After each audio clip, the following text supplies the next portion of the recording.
Santiago স্পেনের আন্দালুসিয়ার ছোট্ট শহরের বাসিন্দা। সে তার বাবার অনুপ্রেরণায় রাখাল ছেলের দায়িত্ব নেয়। কেন? কারণ তার বাবা বলেছিল, যদি তুমি পৃথিবী ঘুরতে চাও তাহলে রাখাল হবার মতো ভালো পেশা আর কিছুই নেই। একদিকে তুমি রাখাল চড়াতে চড়াতে নতুন এক জায়গা থেকে আরেক জায়গায় চলে যাবে, আর যেখানে তোমার টাকা পয়সার দরকার পড়বে সেখানে তুমি ভেড়ার লোম বিক্রি করতে পারবে, ভেড়া বিক্রি করে দিতে পারবে, এবং যে টাকাটা উপার্জন করবে সেটা নিয়ে বেরিয়ে পড়বে নতুন পৃথিবীর খোঁজে। এভাবেই সান্তিয়াগো এক জায়গা থেকে এক জায়গা ঘুরতে শুরু করে দেয়। সর্বশেষ যে সফরে সে বের হয় সেজন্য তার মন থাকে খুব খুশি, কারণ সে জানে যে এমন এক জায়গায় সে যাচ্ছে যেখানে তার একজন পুরনো ব্যবসায়ীর সাথে খুব ভালো সখ্যতা, এবং সে ব্যবসায়ীর একটা মেয়ে আছে যাকে সান্তিয়াগো আসলে মনে মনে খুব ভালোবাসে।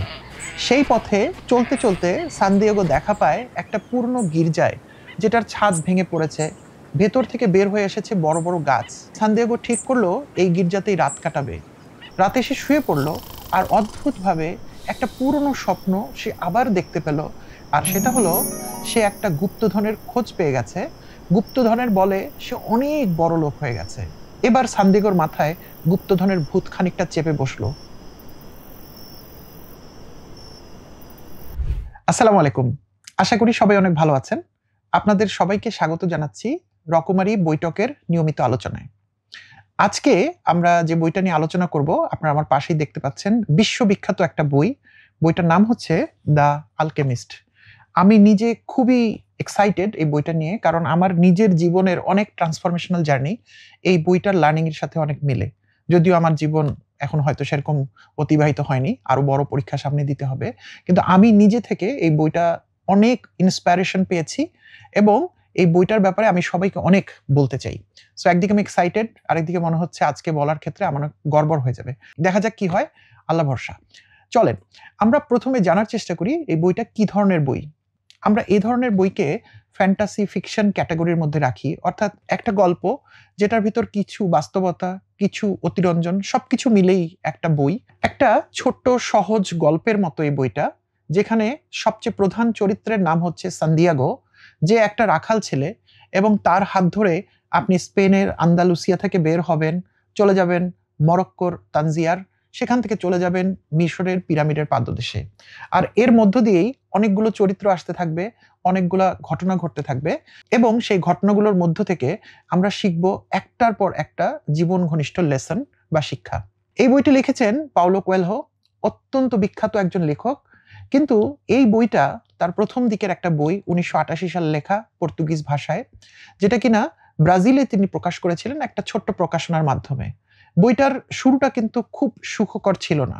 প্রথম বছর মাত্র অল্প কয়েকটা বই বিক্রি হয়, এবং প্রকাশনা সংস্থা এক পর্যায়ে হাল ছেড়ে দেন। তিনি লেখককে জানিয়ে দেন যে এই বইয়ের পরবর্তী প্রকাশনা তারা আর করবেন না।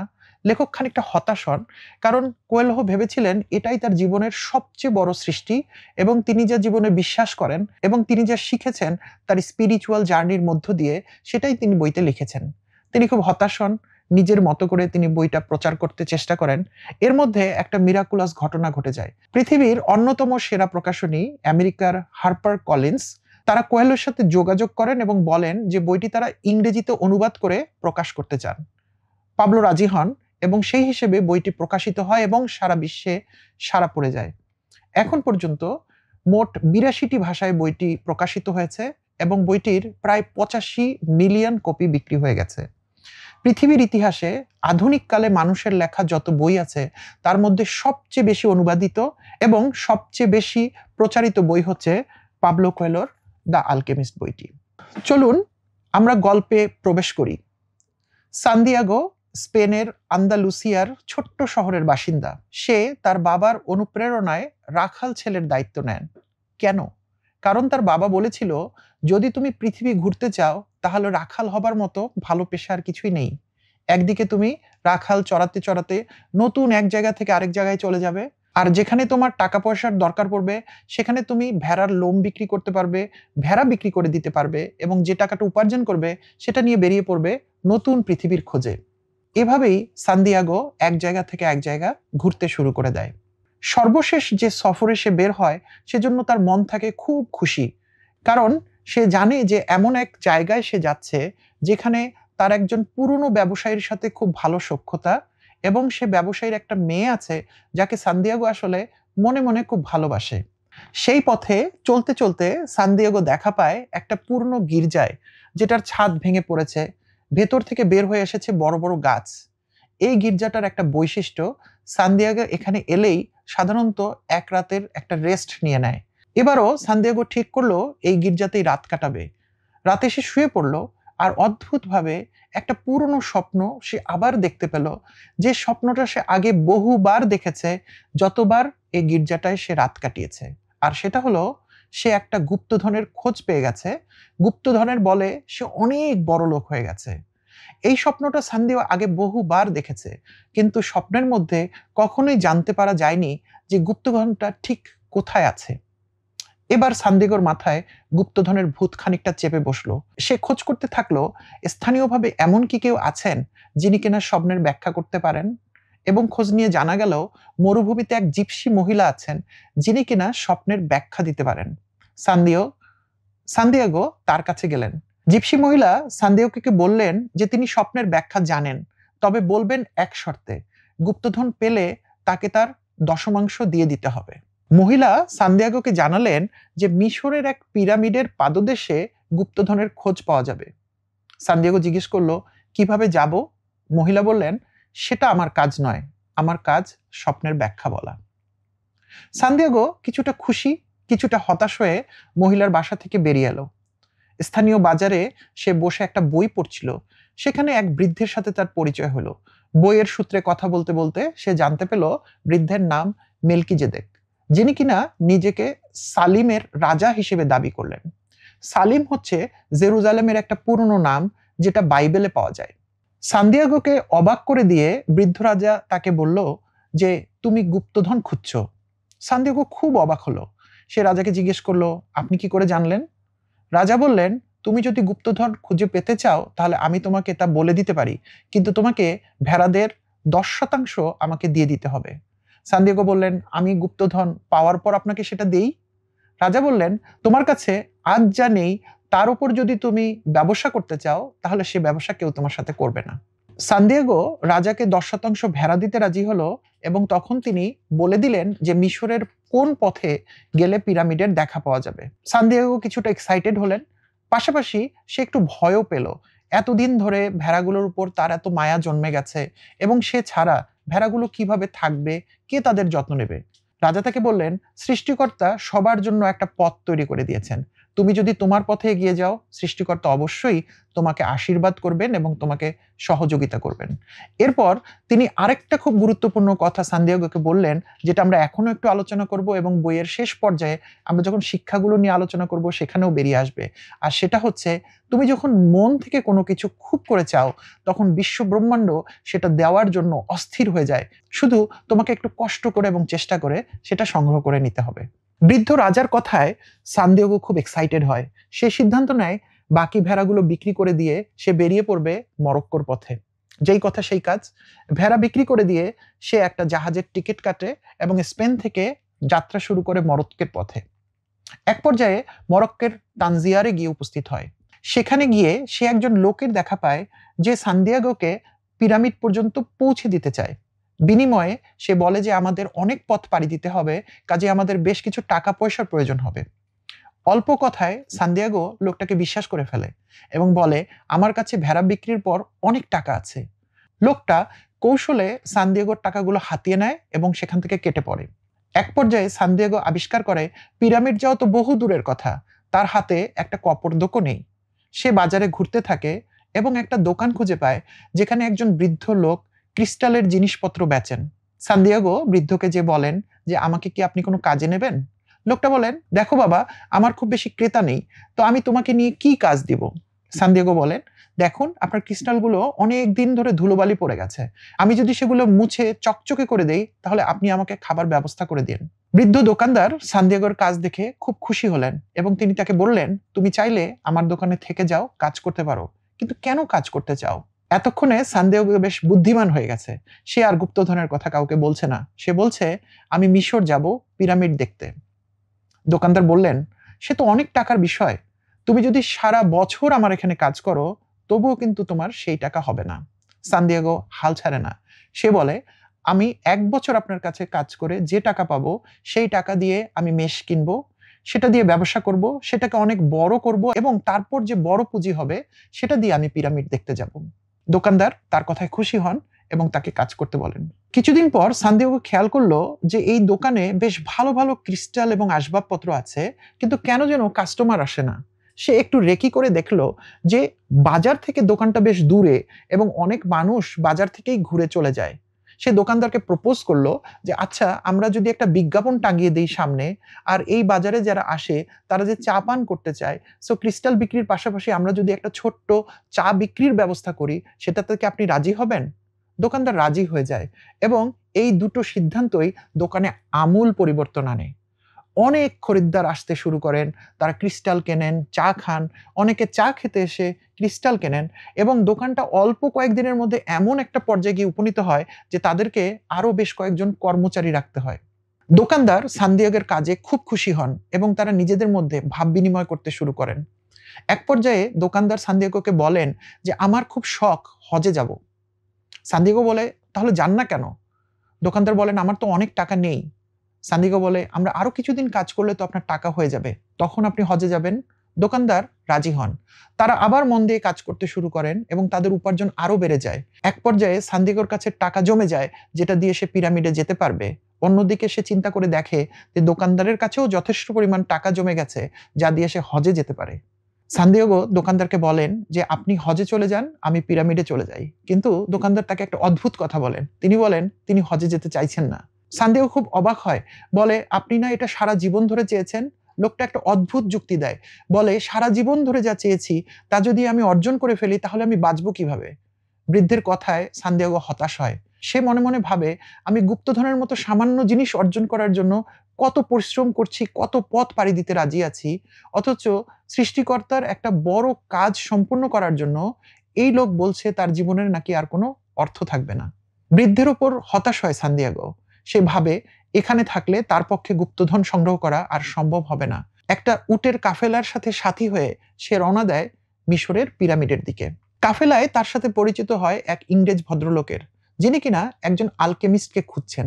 সে সময় আলকেমিস্ট ছিলেন এমন কিছু জ্ঞানী রসায়নবিদ, তারা তাদের জ্ঞানের বলে যে কোনো পদার্থকে সোনায় পরিণত করতে পারতেন।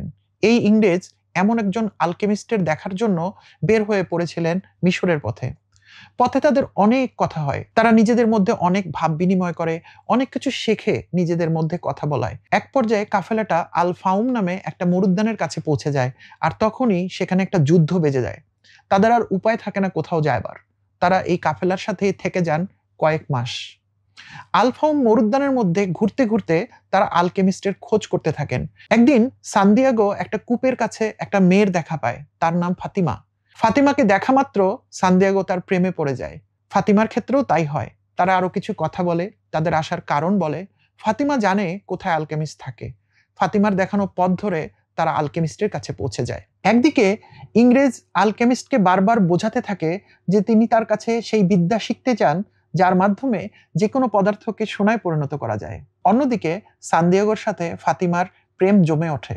এর মধ্যে সান্তিয়াগো একদিন খেয়াল করে যে মরুর আকাশে দুটো ঈগল পাখি নিজেদের মধ্যে মারামারি করছে।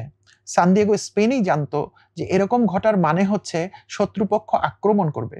সে সময় নষ্ট না করে সেখানকার যারা জ্ঞানী ব্যক্তিবর্গ তাদেরকে গিয়ে জানালো যে সম্ভবত আমরা আক্রমণের শিকার হচ্ছি। প্রথম দিকে জ্ঞানী সর্দাররা তার কথায় রাজি হচ্ছিলেন না, কিন্তু তারা ভাবলেন কেন নয়, প্রতিরোধ ব্যবস্থা নিয়ে দেখি, যদি কোনো বিপদ হয়ে যায়।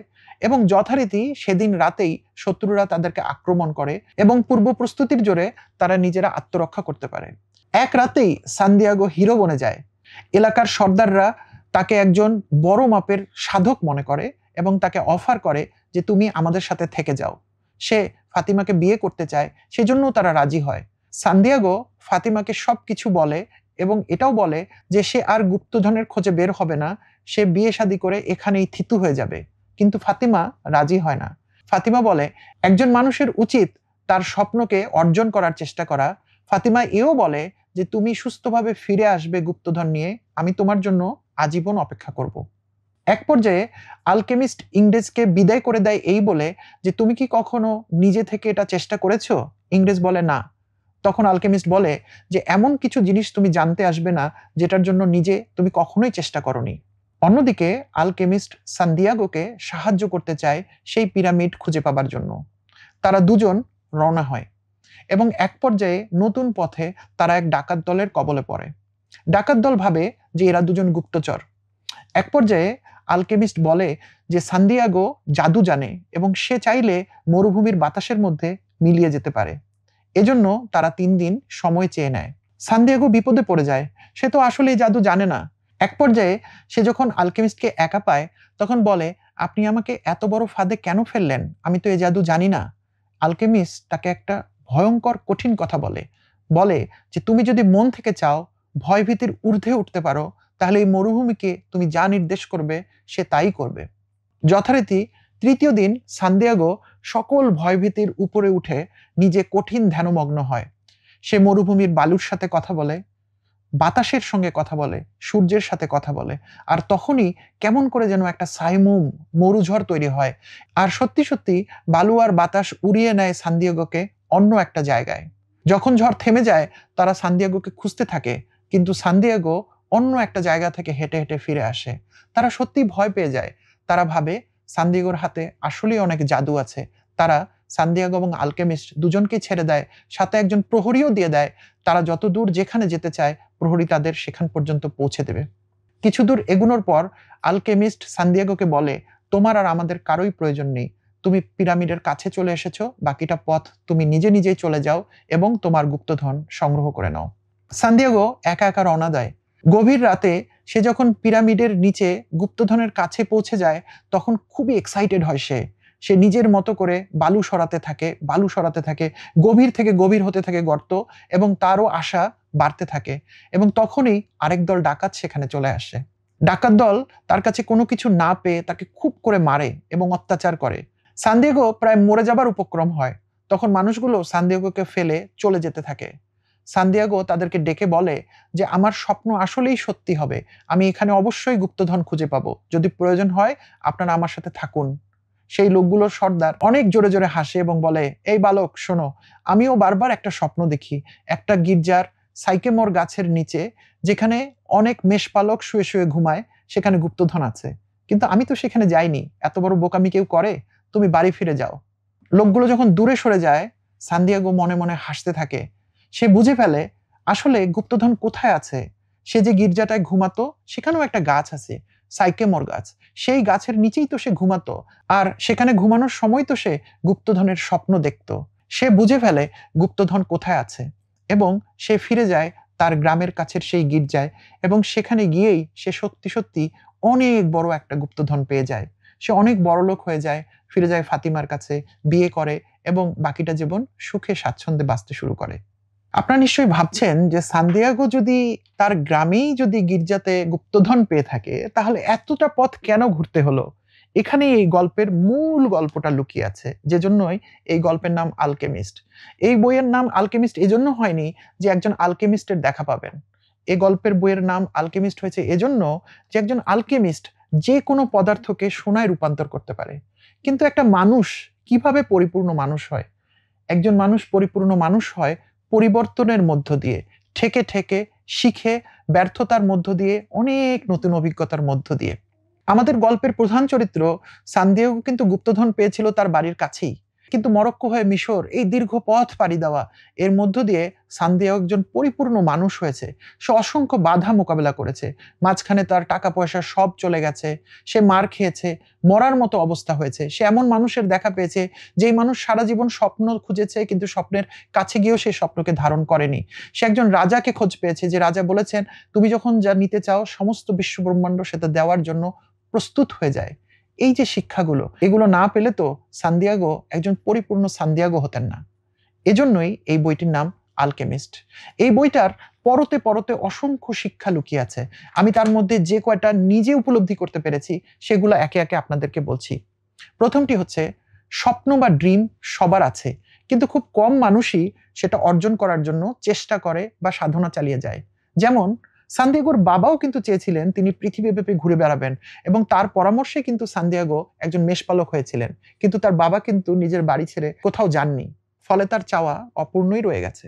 মনে আছে সান্তিয়াগো একটা ক্রিস্টালের দোকানে চাকরি করেছিল, সেখানে যে মালিক তার হজে যাওয়ার ইচ্ছা ছিল। তিনি সবসময় বলতেন আমার যদি টাকা পয়সা হয় আমি হজে যাব, কিন্তু যখন তার দোকান অনেক ভালো চলতে শুরু করলো তিনি তখন একটা অদ্ভুত কারণে আর হজে গেলেন না, কেননা তিনি নাকি একবার হজে গেলে তার বেঁচে থাকার আগ্রহই শেষ হয়ে যাবে। এভাবে অসংখ্য মানুষ নানা ধরনের অদ্ভুত অদ্ভুত কারণে তার স্বপ্নকে চেইস করে না। এই বইটার আরেকটা বড় শিক্ষা, যেটা আমি ইতিমধ্যে ২-৩ বার বলে ফেলেছি, যে কেউ যখন অন্তর থেকে কোনো কিছু চায় সমস্ত বিশ্ব ব্রহ্মাণ্ড তাকে সেটা দেবার জন্য প্রস্তুত হয়ে যায়। আমরা এটা অনেক সময় ল অফ অ্যাট্রাকশন কিংবা অনেক কিছুর সাথে কানেক্টেড করি, কিন্তু এটা আসলেও সত্য। যখন আমরা পৃথিবীতে কোনো কিছু মন থেকে চাই তখন আমাদের চারদিকে সেই সমস্ত মানুষ আসতে শুরু করে, সেই সমস্ত ঘটনা ঘটতে শুরু করে, যার মধ্য দিয়ে আমাদের চাওয়াটা আস্তে আস্তে পরিপূর্ণতার দিকে এগিয়ে যায়। এই বইটির আরেকটি গুরুত্বপূর্ণ শিক্ষা, যেটা সালিমের রাজা সেই গল্প করতে করতে তাকে বলেছিলেন, যে মানুষের জীবনের একটা সবচেয়ে বড় দুর্দশা কি জানো? পৃথিবীর অধিকাংশ মানুষ জীবনের একটা পর্যায় পর্যন্ত তার জীবনের লক্ষ্যকে পার্সু করতে থাকে, সেজন্য সে চেষ্টা এবং সাধনা করতে থাকে, কিন্তু অদ্ভুতভাবে জীবনের একটা পর্যায়ে চলে গেলে তার কাছে মনে হয় যে নিয়ন্ত্রণটা বুঝি তার কাছে আর নেই, তার আশপাশের মানুষগুলো, পরিবেশ, প্রকৃতি সবকিছুকে নিয়ন্ত্রণ করছে, এবং তখন তারা জীবনের হাল ছেড়ে দেন। রাজা আরো বলেছিলেন, এর থেকে দুর্ভাগ্য আর কোনো কিছুই নেই। তুমি যদি তোমার জীবনের হাল ছেড়ে দিতে চাও, তাহলে পৃথিবীর অসংখ্য মানুষ তোমার জীবনের হাল ধরে ফেলবেন এবং তারা তাদের মতো করে তোমাকে পরিচালিত করবেন। তুমি কি তোমার নিজের জীবন যাপন করতে চাও, নাকি নিজের জীবনটা অন্যের ইচ্ছায়, অন্যের কথায় পরিচালনা করতে চাও? আমরা অসংখ্য মানুষের সাথে লাইফ কোচিং করতে গিয়ে দেখি মানুষ সময় কাটাচ্ছে, জীবনকে অতিবাহিত করছে, কিন্তু নিজের মতো করে জীবন কাটাচ্ছে না, কারণ তাদের জীবনের হাল নিজের অজান্তেই চলে গেছে অন্য মানুষের কাছে। রাজা সান্দিয়াগোকে বলেছিলেন, তুমি যদি বুদ্ধিমান হও, সৌভাগ্যবান হও, তাহলে নিজের জীবনের হাল তুমি কখনো অন্যের কাছে ছেড়ে দেবে না। বইয়ের এক পর্যায়ে আলকেমিস্ট সান্দিয়াগোকে একটা কঠিন বার্তা দিয়েছিল, বলেছিল, জীবনে যদি তুমি কোনো কিছু অর্জন করতে চাও, সেটার পথে সবচেয়ে বড় বাধা হচ্ছে ভয়। তুমি যদি ভয় পেয়ে যাও, তাহলে তুমি কোনোদিন কোনো কিছুই অর্জন করতে পারবে না। সান্দিয়াগো যখন রাজার সাথে কথা বলছিল এবং মনে মনে সিদ্ধান্ত নিচ্ছিল যে সে কি আসলেই গুপ্তধনের খোঁজে যাবে কি যাবে না, এক পর্যায়ে তার মনে হচ্ছিল এই ভেড়ার পালগুলোকে ছেড়ে সে কিভাবে যাবে।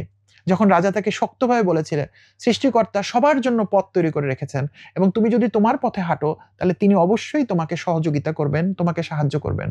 আমরাও জীবনের একটা কমফোর্ট জোনে অপারেট করি। আমাদের আশপাশের কিছু মানুষ যাদেরকে আমরা অনেক ভালোবাসি, এবং এই ভালোবাসার জন্য আমরা তাদেরকে ছেড়ে যেতে চাই না, আমাদের কমফোর্ট জোনের বাইরে গিয়ে আমরা চেষ্টা চালাতে চাই না। রাজা বলেছেন, ভেড়াগুলোকে দেখার জন্য অন্য মানুষ আপনা আপনি তৈরি হয়ে যাবে, বা ভেড়াগুলো তাদের সাথে অ্যাডজাস্ট করে ফেলবে, কিন্তু তুমি তোমার যে গুপ্তধনের স্বপ্ন, এটা যদি তুমি ছেড়ে দাও, তাহলে কেউ তোমাকে আর কোনোদিন সেটা ফিরিয়ে দেবে না।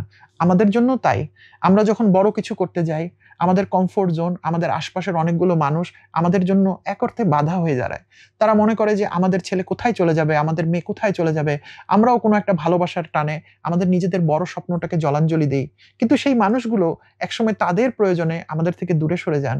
আমরা কিন্তু আসলে একাই হয়ে যাই, এবং যখন আমরা একা হয়ে যাই একদিন জীবনে, তখন আমাদের এই অপূর্ণ স্বপ্নগুলো আমাদেরকে তাড়া করে, কিন্তু ততদিনে অনেক দেরি হয়ে গেছে। ততদিনে আমরা সামর্থ্য হারিয়ে ফেলেছি, কিংবা স্বপ্নটাই হারিয়ে গেছে। আমাদের কারো জীবনে যেন এই ব্যর্থতা, এই দুঃখ কষ্ট না আসে।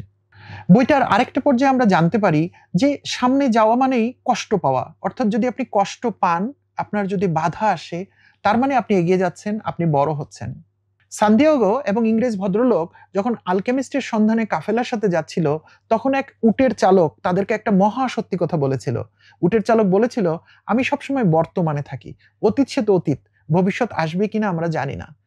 এই সহজ সত্য কথাটা আমরা জীবনের অনেক সময় ভুলে যাই এবং আমাদের অনেক কষ্ট হয়।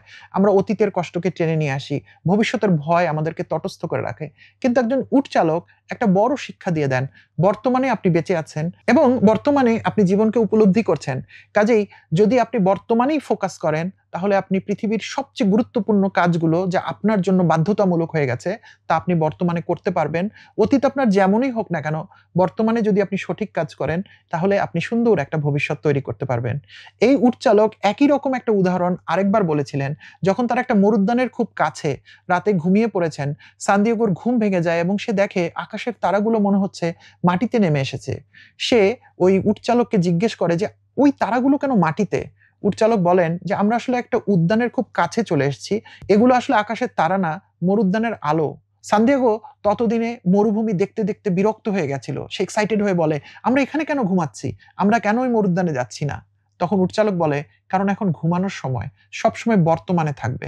বর্তমান যদি তোমার ঠিক থাকে, তুমি অবশ্যই ভবিষ্যৎকে ভালোভাবে পাবে। বইটির আরেকটি গুরুত্বপূর্ণ শিক্ষা হচ্ছে, ইংরেজ ভদ্রলোক একবার অ্যালকেমিস্টকে বলেছিলেন যে আপনার কাছে যদি অসামান্য শক্তি থাকে, তাহলে কেন আপনি পৃথিবীর সমস্ত কিছুকে সোনা করে দিচ্ছেন না? অ্যালকেমিস্ট একটা ভয়ানক ভারী কথা বলে, পৃথিবীর সবকিছুই যদি সোনা করে দেই, তাহলে সোনার মূল্য কোথায় থাকবে? একইভাবে ভালো জিনিস পৃথিবীতে সবসময় একটু কম থাকবে, কারণ ভালো যদি অনেক বেশি ভালো হয়ে যায়, তাহলে সেটা অতি ভালোর ভিড়ে হয়ে যাবে মাঝারি, ভালোর আর মূল্য আলাদাভাবে থাকবে না। এই বইটির আরেকটি বড় শিক্ষা আমরা পাই ফাতিমার ভালোবাসা দেখলে। দেখুন, সাধারণত ভালোবাসা মানে আমরা মনে করি আগলে রাখা, কিন্তু ফাতিমা কিন্তু তা করেননি। ফাতিমা যখন তার প্রিয় মানুষকে প্রায় পেয়েই যাচ্ছেন, তখন তিনি তাকে উৎসাহিত করেছেন যে তুমি গুপ্তধনের সন্ধানে চলে যাও। আমি চাই না আমার ভালোবাসার জন্য তুমি তোমার জীবনের লক্ষ্যকে ভুলে যাও। আসলে প্রকৃত মানুষ সেই, প্রকৃত ভালোবাসা হলো সেই যে আপনাকে সাহস দিতে পারে, অনুপ্রেরণা দিতে পারে আপনার অদেখা অজানাকে জয় করবার জন্য। যে আপনাকে আটকে রাখে, আগলে রাখে, সেই ভালোবাসা আসলে প্রকৃত ভালোবাসা নয়। আরেকবার ফাতিমার সাথে যখন সান্দিয়াগোর ভালোবাসার কথা হচ্ছিল, তখন সান্দিয়াগো তাকে ব্যাখ্যা করতে চাচ্ছিল, আমি তোমাকে ভালোবাসি কারণ। ফাতিমা তাকে হাত তুলে থামিয়ে দেয়। ফাতিমা তাকে থামিয়ে দিয়ে বলেছিল যে কারণ বলবার প্রয়োজন নেই, যে ভালোবাসা কারণ দিয়ে ব্যাখ্যা করতে হয়, সেই ভালোবাসা আসলে প্রকৃত ভালোবাসা নয়। প্রকৃত ভালোবাসতে হলে কোনো কিছুর কারণ লাগে না, শুধু ভালোবাসলেই হয়। এই বইয়ের আর দু একটি শিক্ষা দিয়ে আমরা শেষ করব। তার মধ্যে একটা হচ্ছে ডিসিশন মেকিং, অর্থাৎ সিদ্ধান্ত নেওয়ার চেষ্টা করা। আমাদের জীবনে বারবার আমরা দ্বিধাদ্বন্দ্বের মধ্যে পড়ে যাই। লেখক বলছেন, ডিসিশন নেওয়া মানে একটা তীব্র স্রোতের সাথে নিজেকে মিলিয়ে দেওয়া। অর্থাৎ যদি আপনি সিদ্ধান্ত নিতে পারেন, তাহলে আপনি একটা ঢেউয়ের সাথে মিশে যাবেন এবং এই ঢেউ আপনাকে অনেক দূর সামনে নিয়ে চলে যাবে। অর্থাৎ সিদ্ধান্ত নিতে পারা হচ্ছে কাজটা সম্পূর্ণ করার অলমোস্ট অর্ধেক করে ফেলা। যখন আমরা একটা সিদ্ধান্ত নেই, তখন আমরা কাজ করতে উদ্বুদ্ধ হই, অর্থাৎ অ্যাকশন নেই। আর কাজ করলেই আমাদের রেজাল্ট আসে। রেজাল্টটা ভালো হতে পারে, খারাপ হতে পারে। ভালো রেজাল্ট হলে আমরা আরো বেশি আত্মবিশ্বাসী হই এবং সেই সিদ্ধান্তটার উপর আমরা আরো কঠোর থাকি এবং আমরা আরো অ্যাকশন নেই। তখন এটা একটা অ্যাচিভমেন্টের বৃত্তে পরিণত হয়। অন্যদিকে যখন আমরা সিদ্ধান্ত নেই এবং আমরা অ্যাকশন নেই, তার ফলে যদি রেজাল্ট নাও হয়, আমাদের অভিজ্ঞতা হয় এবং সেই অভিজ্ঞতা থেকে আমরা আমাদের অ্যাকশনটাকে ফাইন টিউন করি এবং সেটা আবার আমাদেরকে একটা ভালো রেজাল্টের পথে নিয়ে আসে। কাজেই সিদ্ধান্ত আমাদেরকে অবশ্যই নিতে হবে। আমরা যখন লাইফ কোচিং করি, আমরা অনেক মানুষের মধ্যে সিদ্ধান্তহীনতা দেখতে পাই। সিদ্ধান্ত নেওয়ার আত্মবিশ্বাস নিন, সৃষ্টিকর্তা আল্লাহর উপর ভরসা রেখে আপনার যে সমস্ত প্যারামিটার সঠিক মনে হয় তার ভিত্তিতে সিদ্ধান্ত নিন। দ্বিধাদ্বন্দ্বের মধ্যে পড়ে থাকবেন না। দ্বিধাদ্বন্দ্বের মধ্যে পড়ে থাকলে আপনার মধ্যে শুধু আফসোস চলে আসবে। আর বইটির শেষ শিক্ষাটা নিয়ে যদি আলোচনা করি, যেটা পুরো বই ধরে ছড়িয়ে আছে, সেটা হচ্ছে প্রসেস। একজন মানুষের আলকেমিস্ট হয়ে ওঠার প্রসেস, একজন সামান্য সান্দিয়াগোর অসামান্য সান্দিয়াগো হয়ে ওঠার প্রসেস, তার পুরো জার্নি। সেই স্পেনের ছোট্ট শহর থেকে মরক্কো হয়ে মিশরের পিরামিড, আবার সেখান থেকে ফিরে গিয়ে নিজের গ্রামেই গুপ্তধন খুঁজে পাওয়া, আবার সেখান থেকে মরুভূমিতে গিয়ে ফাতিমাকে বিয়ে করা, সংসার করা। এটা একটা প্রসেস। আমরা শুরুতেও বলেছি, সান্দিয়াগো তার গ্রামেই গুপ্তধন খুঁজে পেতে পারতেন, কিন্তু পাবলো কোয়েলো আমাদের সেটা করতে দেননি। এই পুরো প্রসেসের মধ্যে ফেলে তিনি সান্দিয়াগোকে একজন অসামান্য মানুষে পরিণত করেছেন, সাথে দ্য আলকেমিস্টকে পৃথিবীর ইতিহাসের একটা অন্যতম শ্রেষ্ঠ বইয়ে পরিণত করেছেন। আমি আশা করি এই বইয়ের আলোচনা আপনাদের মধ্যে অনেক উৎসাহ তৈরি করেছে। বইটি অনেক বড় বই নয়, খুব প্রাঞ্জল সহজ ইংরেজি ভাষায় লেখা হয়েছে। আমি আপনাদেরকে উৎসাহিত করব, বইটি কিনে আপনারা পড়ুন। বইটির লিংক নিচের ডেসক্রিপশন সেকশনে দেওয়া আছে, আপনার সুবিধা মতো বইটি সংগ্রহ করে নিন। আজকের আলোচনা থেকে আপনাদের কোন কোন পয়েন্টগুলো ভালো লাগলো আমার সাথে শেয়ার করতে পারেন কমেন্ট সেকশনে। বইটি পড়ার পর আপনারা যদি নতুন কোনো শিক্ষা খুঁজে পান, সেটাও আমাদেরকে কমেন্ট সেকশনে জানাবেন, তাহলে আমরাও আপনাদের পড়ার মধ্য থেকে নতুন করে জ্ঞান লাভ করব। এছাড়া পরবর্তী পর্বে আপনারা কোন বইটি নিয়ে আলোচনা চান, সেটাও আমাদেরকে জানাবেন কমেন্ট সেকশনে। আপনারা সবাই অনেক ভালো থাকবেন। আগামী দিন আর কোনো একটা নতুন বই নিয়ে আপনাদের সাথে আলোচনা হবে। ততক্ষণ পর্যন্ত আপনাদের কাছে বিদায় নিচ্ছি। খোদা হাফেজ, আসসালামু আলাইকুম। 1 লক্ষাধিক পণ্য আর অসংখ্য সুবিধা নিয়ে আস্থার রকমারি আপনার দৌড়ে। যা কিছু দরকারি সাথে আছে রকমারি। বই ও পণ্য অর্ডার করতে ভিজিট করুন এখনই।